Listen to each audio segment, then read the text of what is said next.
시작해도 됩니까? 네. 묵상기도 드림으로 금요일 저녁 예배 하나님께 올려드리겠습니다.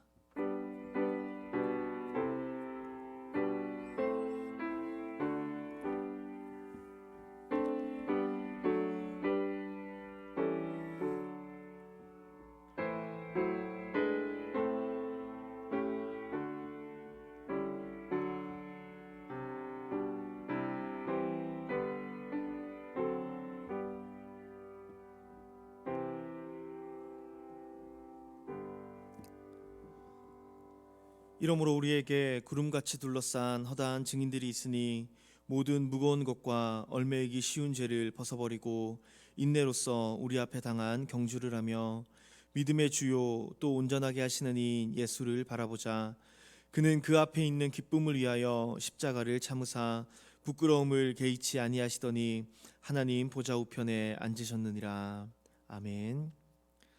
함께 찬양드리겠습니다. 찬송가 542장, 찬송가 542장, 통일찬송가 340장입니다.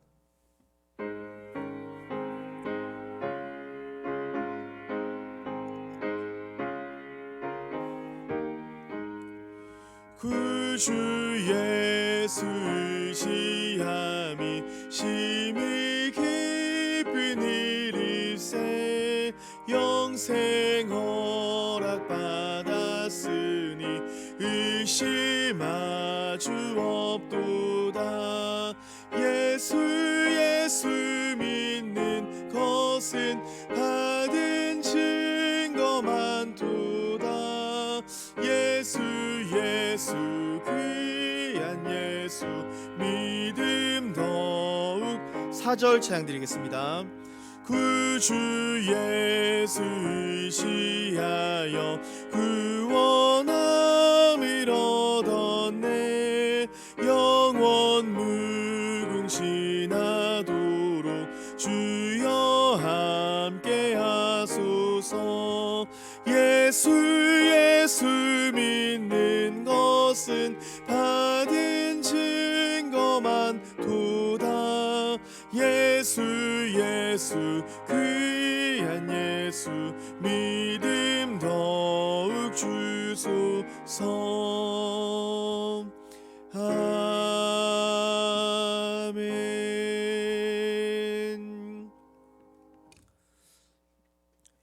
함께 나오신 말씀 시편 34편 17절부터 19절까지 말씀입니다.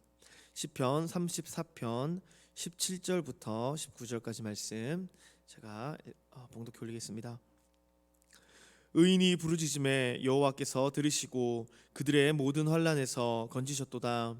여호와는 마음이 상한 자를 가까이 하시고 충심으로 통회하는 자를 구원하시는도다. 의인은 고난이 많으나 여호와께서 그의 모든 고난에서 건지시는도다. 아멘.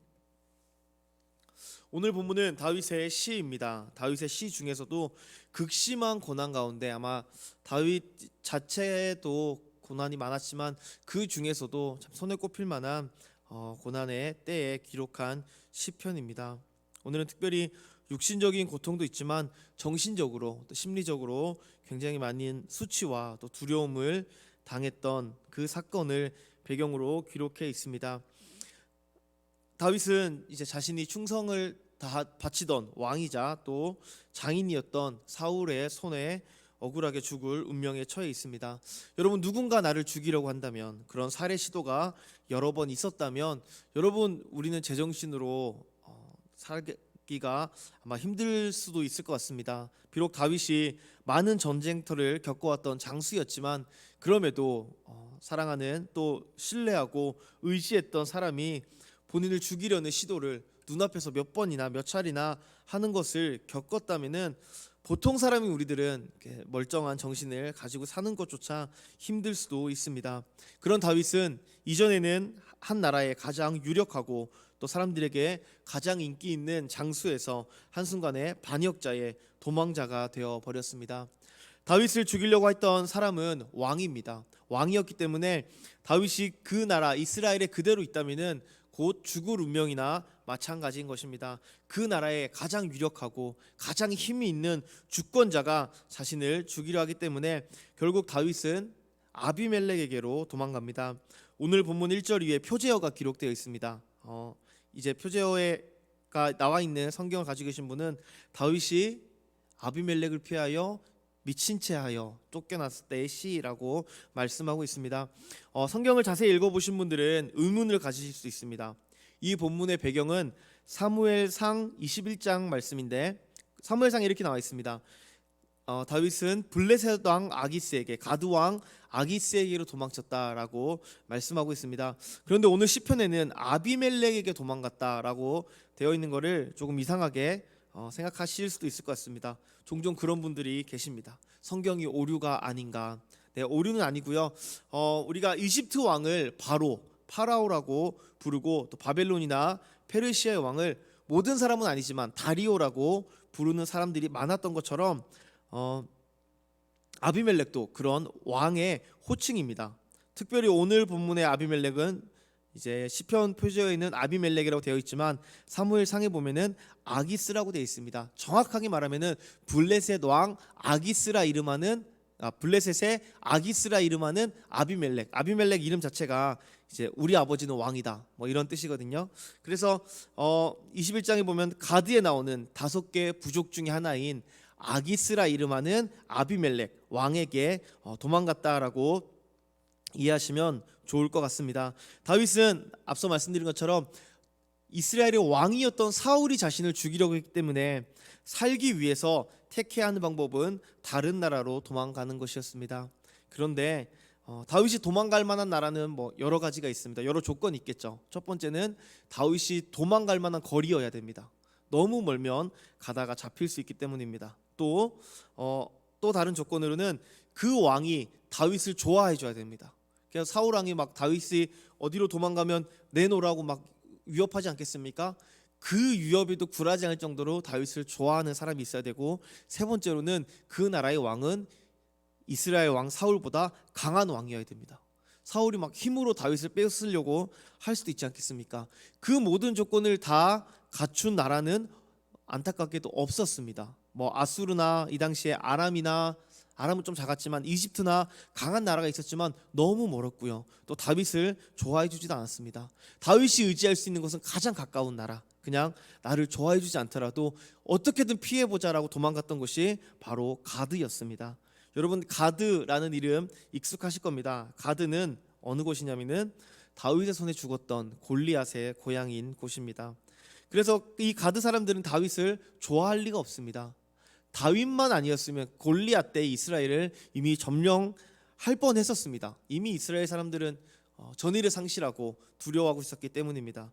그런데 그런 골리앗을 죽였던 다윗이 우리나라에 왔다. 그러면은 대부분의 사람들이 다윗을 미워하고 싫어했을 것입니다.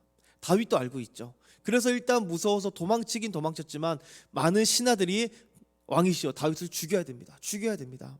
왕은 조금은 다윗을 곁에 두고 싶었던 것 같습니다. 왜냐하면 다윗은 유명한 장군이고 또 다윗을 적으로 뒀을 때 얼마나 무서운 사람인지 알기 때문에 다윗을 같은 편으로 두고 싶었던 것 같습니다. 그러자 신하들이 자꾸 상소를 올리는 거죠. 왕이시여 다윗은 절대 안 됩니다. 다윗만큼은 안 됩니다. 다윗을 그냥 내버려 두시면 안 됩니다. 죽여버리십시오. 이런 이야기가 많이 오고 갔습니다.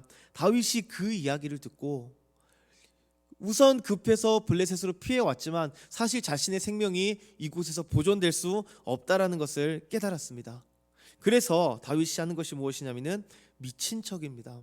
여러분, 성경에 보면 우리가 다윗이 미친 척을 했다, 그래 조금 뭐 이상한 상태를 취했구나라고 생각할 수도 있지만 사실 성경은 완곡하게 표현돼서 그렇지 다윗이 이 왕과 신하들의 눈을 속이기 위해서는 그냥 대충 하는 연기가 아니라 정말로 미친 사람이 되어야만 할 정도의 연기가 필요했습니다.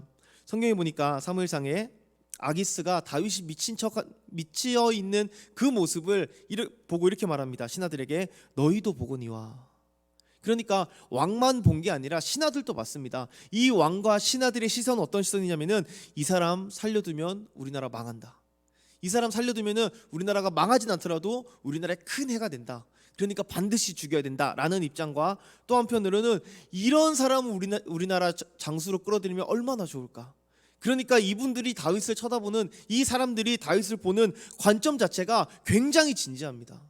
그냥 얼핏 보고 대충 보고 아 미쳤네 이러고 버릴 정도가 아니라요, 정말 이 사람의 상태가 어떤지를 정말 면밀하게 찾아 막 살펴봤던 그런 시기였습니다. 그리고 다윗이 미친 척을 한 게 뭐 한 10분 20분 잠깐 하는 게 아니고요, 왕 앞에서만 미친 척 하는 게 아니라 그동안 다윗을 지켜보는 사람이 있지 않았겠습니까? 다윗을 감시하는 사람이 분명히 있었을 겁니다. 적국의 장군이 우리나라 왔기 때문에 분명히 일거수일투족을 몇 날 며칠을 감시하는 사람들이 있었을 겁니다. 그 사람들의 눈을 속이기 위해서는 한두 시간 미친 척 한 걸로는 되지도 않죠. 왕이 대충 보고 미쳤네라고 할 때, 미치지 않았을 때 정상적인 모습을 봤던 사람들이 또 고소하면은 다윗의 연기는 들통나고 마는 것입니다. 그래서 여러분, 다윗의 미친 척은요, 죄송하지만 진짜 혼신의 힘을 다한 미친 척이었습니다. 그냥 미친 척이 아니라 그냥 미쳤다라고 볼 수도 있습니다. 성경은 완곡하게 표현했지만 이거 정말 내가 미쳤다라는 걸 보여주기 위해서 우리가 상상도 하지 못하는 정말 이상한 일들을 많이 했을 것입니다. 짧게는 하루, 길게는 며칠을 그렇게 했는지 모르겠습니다. 이 굴욕, 여러분 이 수치 상상이 되십니까? 주변 나라들을 떨게 했던 장군에서 절대로 패배할 것 같지 않은, 아니 한 번도 패배해 본 적이 없는 이 장수에서 어떨 때는 한 나라의 왕보다도 높임을 받고 더 영광을 받던 다윗이 이제는 목숨을 구걸하려고 미친 척을 하는 겁니다. 여러분 얼마나 수치스럽겠습니까? 그렇게 영광의 순간을 지냈던 사람이 이제는 막 성경에 침 흘리는 정도 이야기하고 있지만, 저희 군대에 그런 이야기들이 있거든요. 이렇게 정신 이상으로 의가사 제대를 하기 위해서는 온갖 막 더러운 게 있습니다. 똥을 먹어라라든지 막 그런 전해오는 이야기들이 막 있습니다. 다윗이 이 사람들을 피하기 위해서 정말 그런 수치스러운 짓을 했습니다. 당장 그때는 살기 위한 두려움으로 목숨 때문에 했을 수도 있지만, 여러분 아시죠? 이런 정신적인 괴로움은 시간이 지날수록 더 찾아옵니다. 이 수치와 모멸감은 시간이 지날수록 더 부끄러워지고 더 괴로움이 오는 것입니다. 일단 살았는데 목숨을 걸고 쫓겨나서 아둘람으로 향하는 그 걸음 가운데 얼마나 자신이 부끄러웠겠습니까? 얼마나 자신에게 상처로 이것들이 다가왔겠습니까? 얼마나 자신의 상황을 한탄하면서 내가 왜 이렇게 살아야 되나 부끄럽지 않았겠습니까? 어쩌면 군인이었기 때문에 이렇게 생각할 수도 있습니다. 다음번에 반드시 그래도 죽어야지. 여러분 자존심 강한 군인들을 보면은 그런 거 있지 않습니까? 꺾일지언정 휘어지지 않는 정신자세요. 차라리 내가 다음에는 명예롭게 죽어야지 라는 생각을 했을 수도 있을 것입니다. 그렇게 수치와 부끄러움으로 눈물을 흘리면서 아둘람으로 향하던 그때 기록한 시편이 오늘 본문입니다. 고난당한 다윗이 고난의 때, 수치와 모멸의 시기에 두려움과 위협을 겪고 가난과 굶주리게 시기를 보내면서 했던 시가, 다시요 그 시기를 보내면서 했던 찬양이 오늘의 본문이라는 겁니다. 34장 17절에 의인이 부르짖음에 여호와께서 들으시고 그들의 모든 환난에서 건지셨도다. 여러분 다윗이 이 수치 가운데서 끝까지 붙들고 있었던 것은 이것입니다. 부르짖으면 구원받는다. 다윗이 힘들었던 시기, 이 막 두렵고 위협이 자기에게 살기가 등등하고 수치와 고난들의 시기를 다 지나고 나서 왕이 되어서 왕궁에 앉아서 왕의 보좌에 앉아서 이제 궁중 약사들을 불러다가 찬양 한 곡 해봐라 해가지고 막 하나님의 은혜, 하나님의 은혜로 이런 거 연주 들으면서 묵상하면서, 아니면 본인이 수금을 워낙 잘 타니까요 연주하면서 묵상하면서 지금은 내가 왕이 됐는데 과거에 참 힘들었지, 하지만 아름다운 추억이었어, 이렇게 회상하는 장면이 아니라요, 오늘 본문에 보면은 그때 도망가던 때, 미친 척을 하고 나서 수치와 모멸감이 막 자기에게 찾아올 때 그때 하는 말씀이 뭐냐면은 부르짖음에 하나님께서 들으셨다라는 말씀을 하는 겁니다. 모든 상황이 해결되고서가 아니라요, 고난 가운데 있을 때, 수치 가운데 있을 때, 부끄러운 가운데 있을 때 하는 말이 다윗의 고백이 이것입니다. 구원해 주신다. 아니요, 더 정확히 표현하면 구원해 주셨다라고 말을 하는 겁니다. 아직 구원받지 못했지만요, 아직도 여전히 나는 부끄러운 가운데 있고, 물론 아기스의 칼은 피했지만 난 여전히 도망자입니다. 아둘람은 유다 지역에 있는 굴이거든요. 그리고 그쪽에 인구도 많습니다. 아름다운 성이 있어서요. 여전히 나는 뭐 광야가 아니라 사람 많은데 숨어서 가야 되는데 나를 알아보는 사람이 있으면 어떡하나, 나를 사울에게 고발하는 사람이 있으면 어떡하나, 그 두려움 가운데 그 떨림 가운데 있음에도 불구하고 다윗이 이렇게 고백하는 겁니다. 아직 구원받지 못했는데 부르짖었더니 구원하셨다. 이상하지 않습니까? 아직 고난 중인데 구원받았다라고 말하는 겁니다. 참 시제가 이상한데요, 다윗의 믿음은 확고합니다. 부르짖었으니 구원하셨다. 34장 6절에도 나옵니다. 공고한 자가 부르짖음에 여호와께서 들으시고 그의 모든 환난에서 구원하셨도다. 여러분, 우리는 기도하면 하나님께서 구원해 주시지 않으실까 기대합니다. 우리가 기도를 열심히 하면은 하나님께서 우리 기도를 들으시고 우리에게 구원을 주시지 않을까 기대를 합니다. 그런데 다윗의 믿음은 뭐냐면은 기도했을 때 하나님이 이미 구원하셨다라고 말씀하고 있는 것입니다. 이것이 다윗의 믿음입니다. 우리는 기도를 그렇게 접할 때가 많습니다. 기도하면 들어주실지도 몰라. 조금 더 믿음이 있으시면 기도하면 들어주시겠지? 들어주실 거야. 그런데 성경은 무엇이라고 말하냐면 기도하는 순간 이미 이루어진 줄 믿으라라고 말씀을 하시는 겁니다. 이것이 고난 가운데 있던 다윗의 믿음입니다. 우리도 이 고난 가운데서 이런 믿음으로 기도해야 될 줄 압니다. 그렇게 해야 될 줄 믿습니다. 우리가 기도하는 순간 하나님은 이미 우리를 위한 모든 구원의 계획들, 기도하기 이전부터 준비하셨던 계획을 기도하는 순간 이루어 가십니다. 그래서 다윗이 고백하는 거죠. 부르짖는 순간 구원하셨다. 참 놀랍고 감사한 말씀입니다. 그런데 오늘 읽었던 19절 말씀에 보면은 우리의 마음을 조금 불편하게 하는 구절이 있습니다. 제가 한번 읽어드릴게요. 의인의 고난은 많으나. 여러분, 이 말씀 어떠십니까? 의인에게 고난이 없을지로다, 이렇게 말하면 얼마나 좋겠습니까? 아니면 의인에게는 고난이 가끔, 아주 가끔 올 때도 있다, 요 정도만 해도 괜찮죠? 그런데 다윗의 말은 뭐냐면은 의인에게는 고난이 많다라는 겁니다. 의인으로 살려면은 고난을 많이 당할 수밖에 없다라고 말합니다. 의인에게 고난이 많다는 말씀은 말씀대로 살려다 보니까, 하나님의 의인 복음대로 살려고 하다 보니까 힘든 일을 겪을 수밖에 없다는 겁니다. 여러분, 말씀대로 살면 우리가 잘 돼야 되죠. 우리 인생이 평온하고 탄탄대로만 걸어야 될 것 같습니다. 그런데 성경이 말하는 것은, 다윗의 고백은 뭐냐면은 의롭게 살려다 보니까 고난이 더욱 많다라는 겁니다.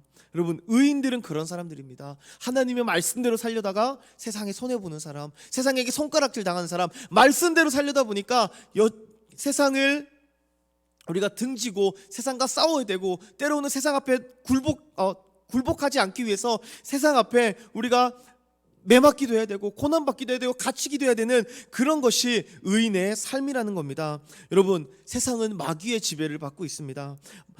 공중의 권세 잡은 자 마귀라고 성경은 말씀합니다. 그래서 이 공중의 권세 잡은 자 마귀는 세상에 살아가는 성도들로 하여금 자꾸 우리를 유혹하고 넘어뜨리려고 합니다. 그런데 의인들은 그 유혹에 넘어지지 않죠. 그 유혹을 이겨내려고 하죠. 그럴 때마다 우리는 세상 앞에 얻어맞을 수밖에 없다는 겁니다. 세상 앞에 고난을 받고 손해받을 수밖에 없습니다. 다윗의 이 고백이 그래서 사실입니다.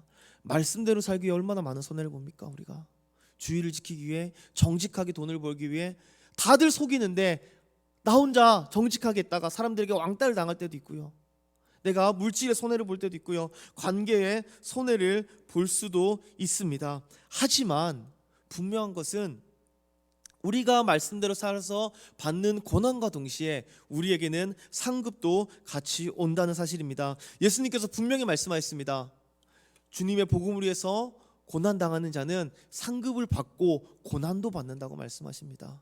근데 더 놀라운 거는요, 상급도 받고 고난도 받는다, 둘 다 안 받고 그냥 평범하게 살면 얼마나 좋을까. 그런데 그 다음 말씀이 중요합니다. 내세에서는 영원한 상급, 영생을 얻지 못할 자가 없다라고 말씀하십니다. 여러분, 우리가 죄지어서 고난당하는 거 말고 의롭게 살려다가 고난당할 때가 분명히 있습니다.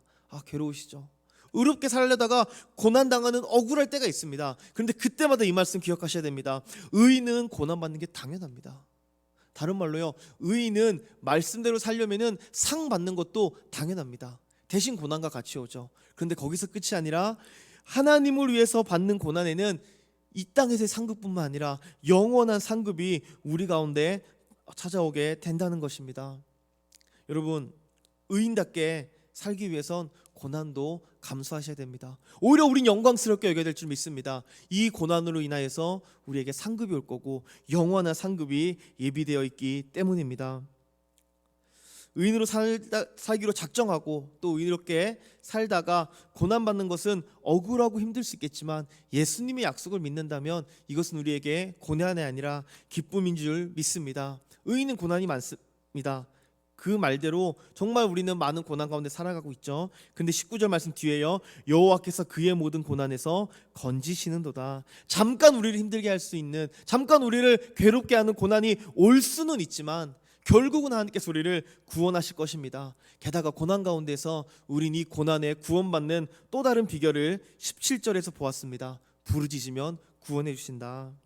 이 구원해 주신다는 약속과 그리고 우리를 위해 영원한 상급을 예비하셨다는 이 주님의 약속을 믿음으로 지금 고난의 때를 이겨내시는 저와 여러분 되길 소원합니다. 고난의 때에 하나님 예비하신 이 영광, 이 구원, 이 상급을 기쁨으로 누리시는 저와 여러분 됩시다. 기도드리겠습니다. 사랑과 은혜가 충만하신 하나님 감사합니다. 주님의 놀라우신 은혜와 사랑이 날마다 우리 삶 가운데 넘치는 줄 믿습니다. 비록 우리가 지금 잠깐의 고난의 때를 당했다 할지라도, 지금 순간은 우리가 어려움을 당한다 할지라도 우리가 그 가운데 의롭게 사는 것을 포기하지 않게 하시고 주의 말씀에 의지하여 의롭게 살 때마다 하나님 고난과 더불어 오는 하나님의 위로와 은혜와 평강과 상급들을 많이 경험하게 하시고 우리가 고난받을수록 영원한 나라에서 받을 영원한 상급을 더욱 기대하며 소망하는 믿음 더하여 주시옵소서. 고난의 때를 지나고 있습니다. 우리와 함께 하시며 우리를 보호하시고 우리를 인도하시고 또한 주님께 부르짖을 때 이미 구원하셨다는 믿음을 우리가 놓치지 아니하도록 인도하여 주시옵소서. 감사드리며 모든 말씀 예수님 이름으로 기도드렸습니다. 아멘.